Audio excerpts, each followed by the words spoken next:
It feels very much, doesn't it, like 2 goals should be enough. Just a quick reminder that the highlight show is coming your way right here at 10:30 this evening, so stick around for that to see what happened in the 3 other games this evening. But let's get some reaction. We're still waiting for Ole Gunnar Solskjaer to appear, but for now, let's hear from Dan James. Here are his post-match thoughts.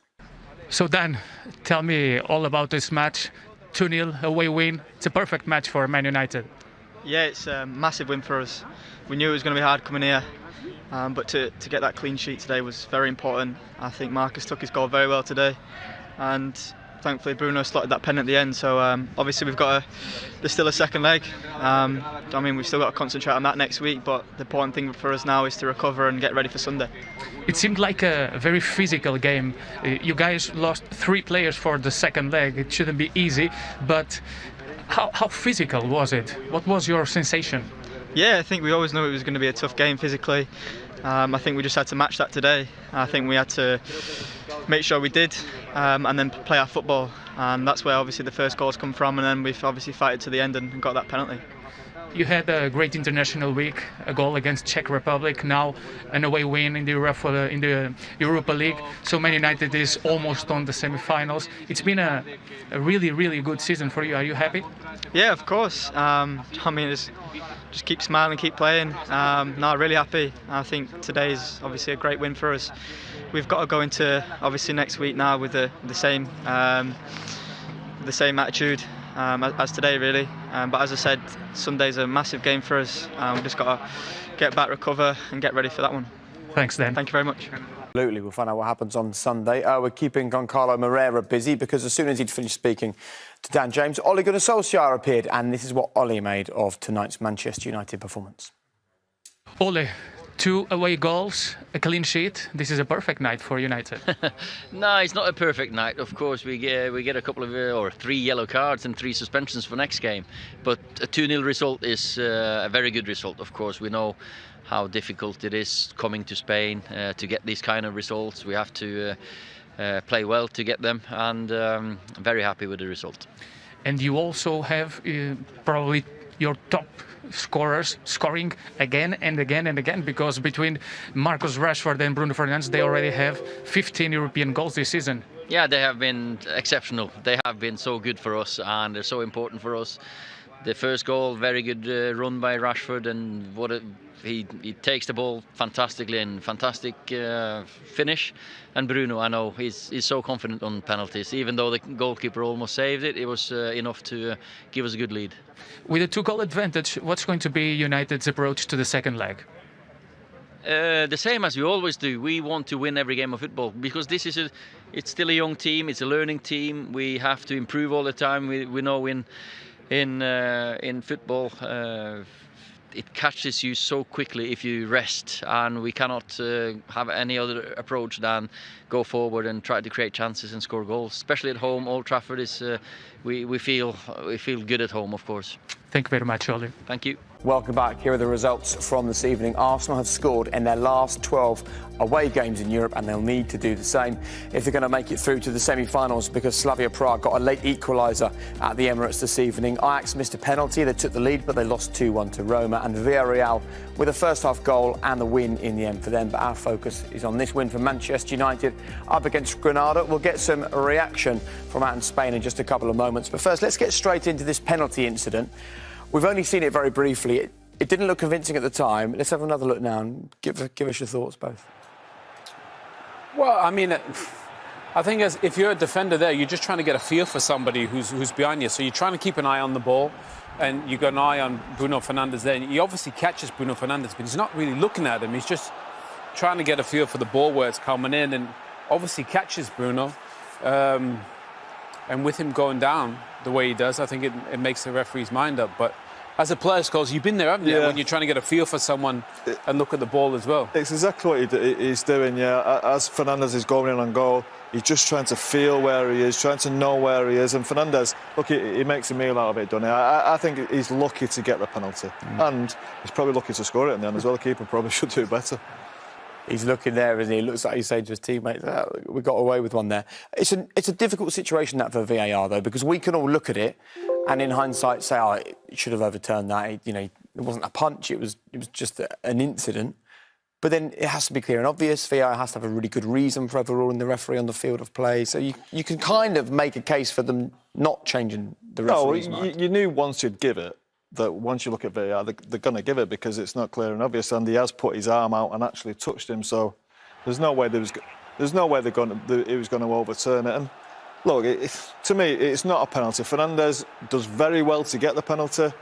They'll be very disappointed because, as Owen said, he's just feeling where his player is. The ball's not even near him, and I don't think the ball would get near him anyway. It was always Cavani who was going to get the header.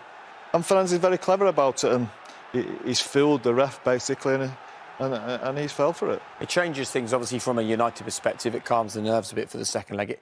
It really, though, takes the wind out of the Granada sails, doesn't it? Yeah, you're right, completely. I mean, at 1-0, it probably would have given them, as Coach said, not much of a chance because they didn't really attack. They're probably one of the few Spanish sides that don't really get it down and play. But the thing is, at 1-0, you got a chance. At 2-0, just don't see how they can score a couple goals. So I think for United, clean sheet, couple goals, that kind of sealed it for them. Yeah, it feels like it, doesn't it? Psychologically for Granada at 2-0, it feels like. Yeah, look, it's game over. At 1-0, as I said, I think it was game over. They do have a couple of suspensions, United. I think 3 suspensions, which might have made it a little bit more difficult, but at 2-0, look, it's game over, Jake. Yeah, it's a good point, actually. We've got the suspensions, which we know about.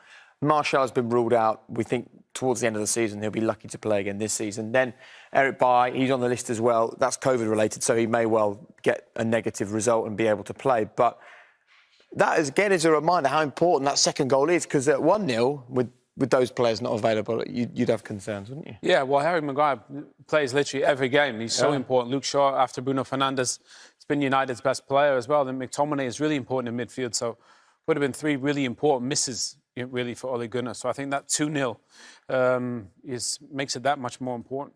Yeah, and we know that Luke Shaw as well went off at half-time tonight. We hope that's not a bad one in terms of an injury, either for him or for England. Yeah, we hope so. He does tend to pick up injuries now and again. Probably looking towards Sunday, Ollie. It's a big game for him against Tottenham, of course. He's going for that top 4. And with Marcus as well coming off, I think he's just looking towards Sunday with a bit of luck. OK, well, look, if the penalty award or the penalty wasn't convincing, 1-0 certainly was. Can we have a look at it on the touchscreen? Yeah, go on. We'll have a look at it on the touch. I mean, this is what Scholes, you were pretty much the best at, I think, around. Why do you think Granada drop off so much? I have absolutely no idea. Because normally that's the analysis we're paying for tonight, by the way. No, honestly. Normally, teams that you either press or you drop off. Especially when you're at home. Yeah. Yeah. And it surprised me. I think this is Soldado, isn't it? And I think he's thinking about coming on to McTominay, and he's not really bothered about Lindelof having the ball, which is. But Scorsese, look, it's interesting because you see Durata there. He's telling the boys to come back. Some of them want to press. Yeah. Some are coming back. Yeah. And to be fair, Durata, he's really the one that helps make this goal happen there. So he's telling the boys all to come back, which allows Lindelof to come and play that ball. But keep an eye on, that's Durata there, the right-sided centre-back, really. And he's responsible for, we can't actually see Marcus Rashford because he's had a shot there, but he's pointing at Marcus Rashford. But if we just run this on... It's funny, he's the one pointing at everyone and he's the one who doesn't do his job. It's his job, isn't it? Yeah, exactly. He's telling everyone to come back. He's not looking over his shoulder. He's telling someone to pick Rashford up, someone to pick Fernandes up. And in the end, he's the one who gets done. He does, He's not deep enough. And do you know what? It's a great run from Marcus. I think you have to give Lindelof and Marcus credit. When you run inside that full-back, it's so difficult for him to stay with that. And the pace Marcus has got, Lindelof has then got a massive area to it. Who do you think controls this? Do you think Marcus is in control of this situation, leading him? Or do you think Lindelof is in control? I think Marcus is in control. Look, they get it badly wrong by giving him time on the ball in the first place. But I think Marcus's run then makes Lindelof's mind up. That ball is fabulous, isn't it, Scholes? Yeah, and it's not something we often see from Lindelof, to be fair. But it's a great ball, great run, great ball, great touch in mid-air as well. He brings it down lovely, and a couple of little scrappy touches after that.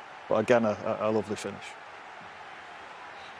Yeah, I mean, that's... we tried to give you a bit of... some more. We tried to give you a bit of something in terms of, the ball of it. But obviously, I think Granada were in between two minds there. We said before the game, they're not a possession-based side. They're not a team that like to press. So initially, they're quite high up the pitch. but then they all just tend to drop off. And I think for Marcus, credit Marcus and Lindelof, really, they recognise that the space is there and they take it. It's nice to see teams actually play. We saw Real Madrid do that midweek, didn't we, against Liverpool? And it's nice to see teams, not always, doesn't have to be between the lines. You can actually play that ball, and it was class from both players. It's a good point. We get obsessed with playing out from the back, and we frown, don't we, on a long ball. But sometimes like that, it's just the most effective thing. Do you know what? You're not wrong. The amount of times we see centre-halves getting the ball in a 6-yard box and you think, are they ever going to play football and break all the way through? You hardly ever see it. And you see there, it's been one long ball, great run from Marcus. Marcus makes Lindelof's mind up. And he starts to deliver the pass and he delivers it very well. And we know what happened. Great ball, but the real magic was from Marcus Rashford. What about that stat? It's the first United player since Wayne Rooney more than 10 years ago to manage 20-plus goals in successive seasons. That's some number. Marcus has been absolutely fantastic. He's been magic for Manchester United. And the thing is, they probably need, another one of his type that can get you goals. I think Marcus running into space, I think Robbie Savage said it in commentary, coming off that left-hand side, he looks like he prefers that the most. A lot of talk of whether they're centre-forwards or not. We know he's good on set pieces, but he just gives United so much. His touch is good, he runs in behind, he comes short. And just feels like maybe they need someone else with him. He can play off the left. Whether that's going to be Haaland or somebody else, but I just think Marcus is a blessing for this. Well, that's why they haven't competed for big trophies, really, since Wayne Rooney's gone, since brilliant centre-forwards are gone. Man United is always about players at the top end of the pitch being able to score goals. You almost want, when they play with the back three now, you're looking at 60 to 70 goals. Yeah. I'm not sure what the Liverpool lads did, the 3 Liverpool players, but it must be 60, 70 goals between them. United have not had that for a long time. They always have one who seems to get close to 20. We know Marcus has done it for a couple of years. And I think they've got the potential to have that. With Mason, still a young player, next couple of years, I think he should be capable of that. Anthony Martial, I always think he should be capable of that. But I do think they're desperate for that number 9. Who should it be? Look, who should it be? Haaland's the obvious one, and Harry Kane. These types of players. Will they come to Man United at this point? Can United pay the money for them? I think they probably can, but I think it's up to them which club they choose. I think the 2 of them would probably have the choice of any club in Europe. It's interesting, this Haaland situation, isn't it? Because we know that in 2022, there's the clause that means it's less than 70 million euros to buy him. So do you go now, player, know that you've got him? I mean, you said on Tuesday night on the Champions League, it's an investment, so you just pay the money and you go and get him. But everyone seems to be keen to tell everyone that they're not going to do that. I don't know. Do you see United spending that kind of money, 150 million on a player? I think they probably would. Yeah. You think they'd do it this summer? If it meant getting Haaland, then yeah, why not? The interesting thing is, he's taken real considered steps, hasn't he, from where he's been. He wanted to go to Molde because they had one of the best academies. And then he wanted to go to Salzburg, and then he wanted to go, then he wanted to go to Dortmund. So he's considered every step. He's had options all along the way.